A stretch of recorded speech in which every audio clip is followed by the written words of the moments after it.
હાલો મિત્રો, વિડીયો પૂરો જોજો. સારો લાગે તો શેર કોમેન્ટ જરૂર કરજો. અનાથ આશ્રમ બંને ભેગું થઈ ગયા તો કેવું થાય? શું આપણે કરી દીધું છે ભેગું?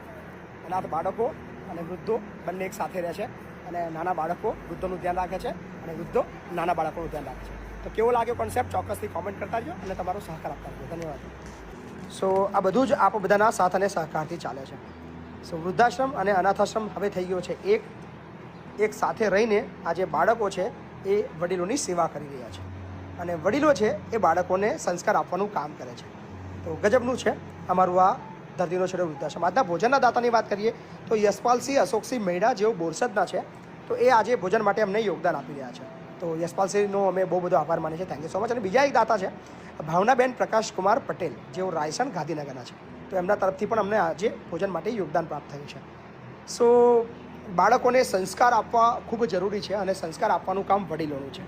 સો વડીલો અને